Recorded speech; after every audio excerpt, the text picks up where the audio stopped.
बिस्मिल्लाहिर्रहमानिर्रहीम। अस्सलाम वालेकुम फोर्थ ईयर क्लास। इस हफ़्ते के लेक्चर्स स्टार्ट करते हैं।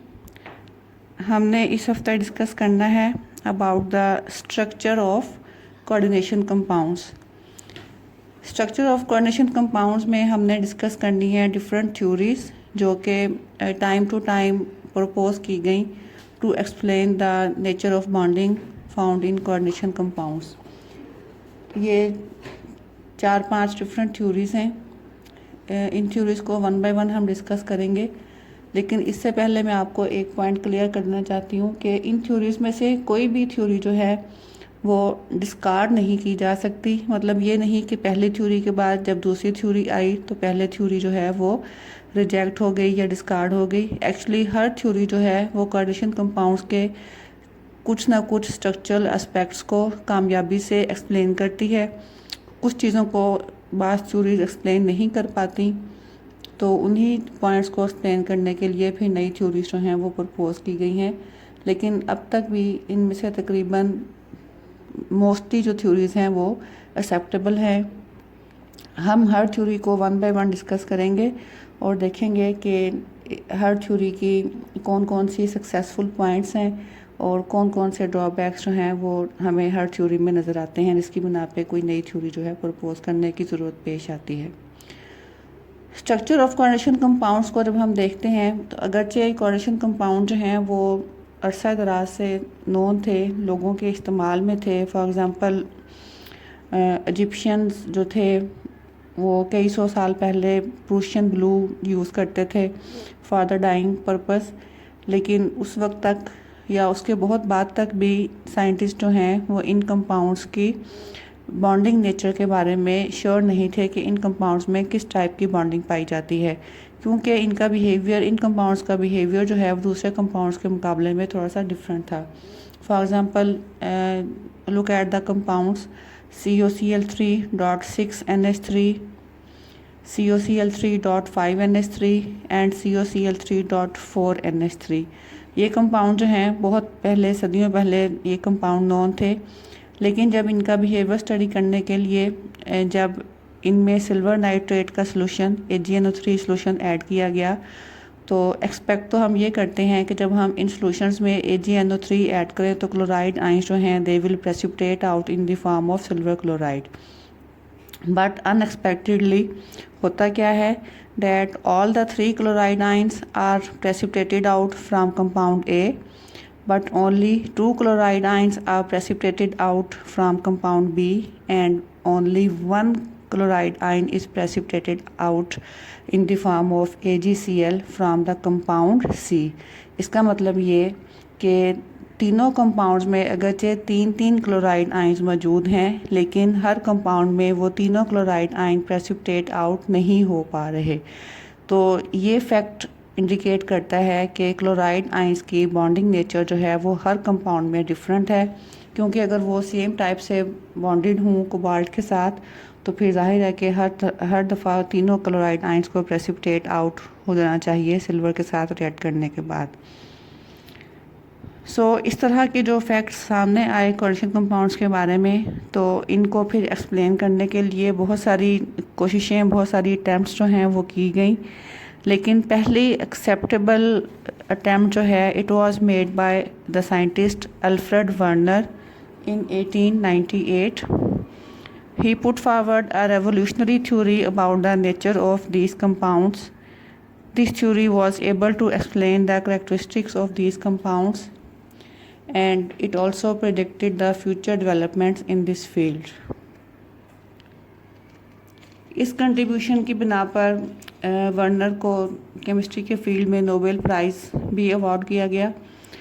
अब हम देखते हैं कि वर्नर्स थ्योरी के इम्पोर्टेंट पोस्टुलेट्स, इम्पोर्टेंट पॉइंट्स क्या क्या हैं। Number 1, each metal possesses 2 types of valencies। One is called primary valency and other is called secondary valency. यानी कि वर्नर ने ये एक्सप्लेन किया कि एक मेटल एटम जो है उसकी वैलेंसीज को हम 2 कैटेगरीज में डिवाइड कर सकते हैं, प्राइमरी वैलेंसी और secondary valency. Number 2, each element tends to satisfy both of its primary as well as secondary valency. Number 3, the primary valencies are satisfied by positive or negative ions, यानी कि primary valency के through जो species attach होंगी metal atom के साथ वो either negative या positively charge होंगी. Whereas and also that the components which are attached to the metal atom through primary valency they are ionizable. कि किसी सुटेबल सोल्यूशन की प्रेजेंस में ये कंपोनेंट्स जो हैं आइदर नेगेटिव आयंस हैं या पॉजिटिव आयंस हैं ये आयोनाइज हो सकते हैं. For example silver chloride .2NH3 AgCl .2NH3 में silver has one primary valency dissatisfied by chloride और यहाँ से क्लोराइड जो है वो प्रेसिपिटेट आउट हो सकता है. And when we talk about the secondary valencies it was explained that the secondary valencies are satisfied by the groups of atoms और simple molecules which are capable of independent existence otherwise. यानी कि secondary valencies के through जो species attach होंगी metal atom के साथ वो ऐसी स्पीशीज़ हैं जो कि इंडिपेंडेंटली एग्जिस्ट करने के काबिल भी हो सकती हैं. ये कोई सिंपल मॉलिक्यूल भी हो सकता है या ग्रुप ऑफ एटम भी हो सकता है. Even the negative ions are also present in secondary valencies. Negative ions जो हैं वो भी सेकेंडरी वैलेंसीज में अटैच हो सकते हैं लेकिन इनमें से कोई भी स्पीशी जो है वो आयोनाइजेबल नहीं है. यानी कि सेकेंडरी वैलेंसी के थ्रू चाहे कोई नेगेटिव आयन अटैच है या कोई न्यूट्रल स्पीशी कोई छोटा सा मॉलिक्यूल उनमें से कोई भी स्पीशी ऐसी नहीं है जो कि आयोनाइजेबल हो. फॉर एग्ज़ाम्पल AgCl .2NH3 यही एग्जांपल अगर आप देखें तो इसमें अमोनिया की जो दो मॉलिक्यूल्स हैं they are attached to the silver atom और to the silver ion in with the help of secondary valencies. तो यहाँ से अमोनिया मॉलिक्यूल को हम आयोनाइज नहीं कर सकते. और देखें आप दूसरी करैक्टरिस्टिक भी ये शो कर रहा है कि अमोनिया मॉलिक्यूल जो है अदरवाइज इंडिपेंडेंटली एग्जिस्टेंस के काबिल है लेकिन यहाँ पे ये सिल्वर के साथ अटैच्ड है through it's secondary valency. Werner's theory का फिफ्थ पोस्टुलेट क्या बता रहा है? That each complex compound has a metal atom situated in the center within the coordination sphere and that is called as central metal atom. And the number of groups or ions which are linked to the central metal atom in the coordination sphere are called as coordination number. Next point is the number of secondary valencies for each metal ion is fixed. किसी भी metal atom के साथ जितनी species secondary valency के through attach हो सकती हैं those number of species are fixed. And the point to clarify is there that the secondary valencies nowadays we call them as coordination number. The seventh point is the secondary valencies are pointed in space along definite directions along the central metal atom. ये वो point है जो कि Werner theory में बड़ी importance का हामिल है क्योंकि यहाँ से हम मॉलिक्यूल्स की कोऑर्डिनेशन कंपाउंड्स की ज्योमेट्री के बारे में आइडिया लेते हैं. उसने ये बताया कि सेकेंडरी वैलेंसीज जो हैं वो around the central metal atom ख़ास डायरेक्शंस की तरफ पॉइंटेड होती हैं. इसका मतलब ये कि वो एक ख़ास एंगल के थ्रू आपस में एक दूसरे के साथ लिंक्ड होती हैं. तो यहाँ से हम मॉलिक्यूल की ज्योमेट्री इनके वर्नर्स थ्योरी जो है वो हमें मॉलिक्यूल्स की ज्योमेट्री के बारे में भी आइडिया देती हैं. अब हम यही जो हमने पीछे अपने 3 किस्म के कंपाउंड्स देखे थे COCl3.6NH3 और COCl3.5NH3 COCl3.4NH3 इनके ऊपर 1 बाय 1 हम वर्नर्स थ्योरी को अप्लाई करेंगे. इन कंपाउंड्स के स्ट्रक्चर्स को हम इस तरह से शो कर सकते हैं. ये देखिए सेंटर में कोबाल्ट है यानी कि सेंट्रल मेटल एटम. इसके साथ 6 अमोनिया मॉलिक्यूल्स अटैच्ड हैं 1 2 3 4 5 एंड 6 और ये स्पेसिफिक डायरेक्शंस में कोबाल्ट के इर्द गिर्द अटैच्ड है जिनको हमने यहाँ पे इन लिंकेजेस को हमने सॉलिड लाइन से शो किया है. और 3 क्लोराइड एटम्स जो अटैच हैं क्लोराइड आयंस अटैच हैं कोबाल्ट के साथ इनको यहाँ पे हमने डॉटेड लाइन से शो किया है. अगला कंपाउंड COCl3.5NH3, तो यहाँ पे हमारे पास 5 अमोनिया मॉलिक्यूल्स अटैच्ड हैं, जबकि छठे अमोनिया मॉलिक्यूल की जगह पे हमने यहाँ पे क्लोरीन अटैच हो गई है यहाँ पे थ्रू द सॉलिड लाइन, ये लिंकेज शो हो रही है। और बाकी 2 क्लोराइड जो हैं वो डॉटेड लाइन से के साथ अटैच्ड हैं।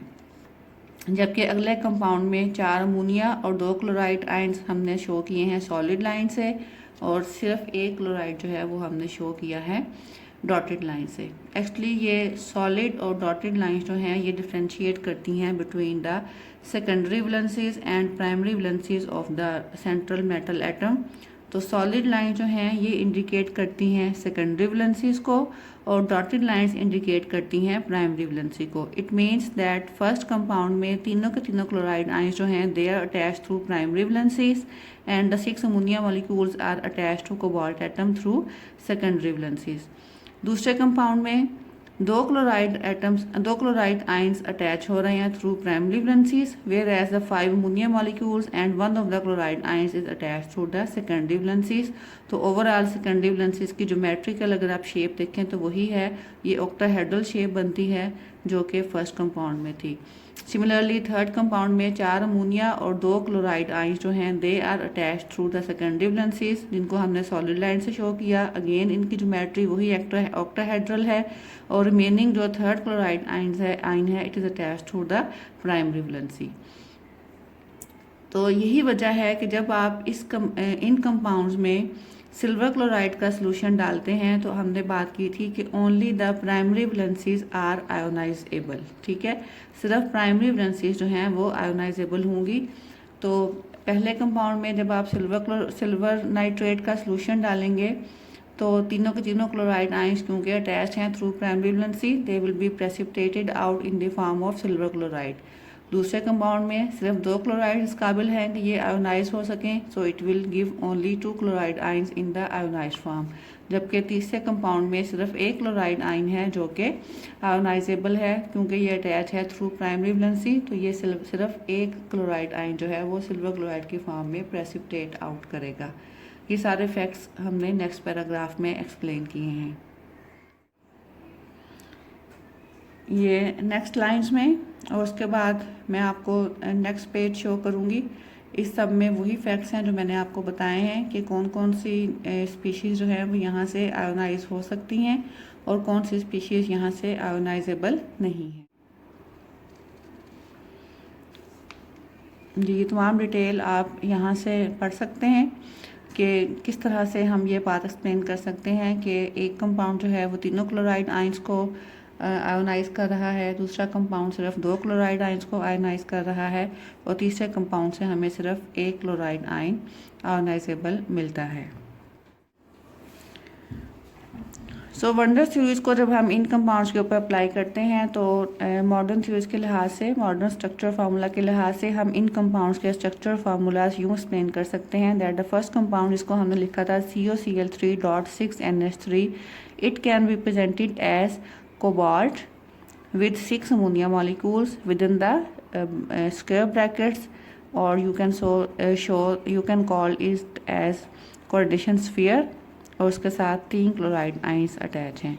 दूसरे कंपाउंड में cobalt with 5 ammonia molecules and 1 chloride ion, it will be within the coordination sphere, and 2 chloride ions will be attached through the primary valency. और तीसरे कंपाउंड में 4 अमोनिया मॉलिक्यूल्स और 2 chloride ions, they are attached with the cobalt, और आपका जो एक single chloride ion है ये कोऑर्डिनेशन स्फीयर से बाहर होगा।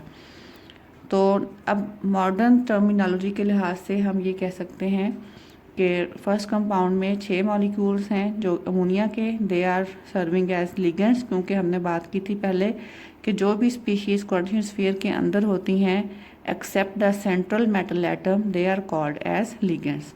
दूसरे कंपाउंड में आपके पास 2 तरह के लिगेंड्स हैं, 5 अमोनिया मॉलिक्यूल्स, और छठा लिगेंड जो है वो क्लोराइड आयन है। जबकि तीसरे कम्प्लेक्स में आपके पास 4 अमोनिया मॉलिक्यूल्स और 2 क्लोराइड आयन लिगेंड्स हैं। सो नंबर ऑफ लिगेंड्स जो हैं वो सब में सेम है 6, लेकिन उनकी नेचर जो है वो तीनों में डिफरेंट है। ठीक है, तो इसका मतलब ये है कि जिन स्पीशीज़ को वर्नर्स थ्योरी ने ये शो किया कि वो प्राइमरी वैलेंसी के थ्रू अटैच्ड हैं। They are simply the ions which are present outside the coordination spheres. और जिन स्पीशीज़ को वर्नर्स थ्योरी के लिहाज से हमने ये कहा था कि they are attach to the central metal atom with the help of secondary valency and they are unionizable, तो ये वो स्पीशीज़ हैं जिनको मॉडर्न टर्मिनोलॉजी में हम लिगेंड्स कहते हैं। So it's all about the Werner's theory. हमने इसके पास्टुलेट्स पढ़े, इंपॉर्टेंट पास्टुलेट्स, और उनको कुछ एग्जांपल्स के ऊपर अप्लाई किया। नेक्स्ट लेक्चर में हम इंशाल्लाह नेक्स्ट थ्योरी डिस्कस करेंगे। उस वक्त तक के लिए अल्लाह हाफिज़।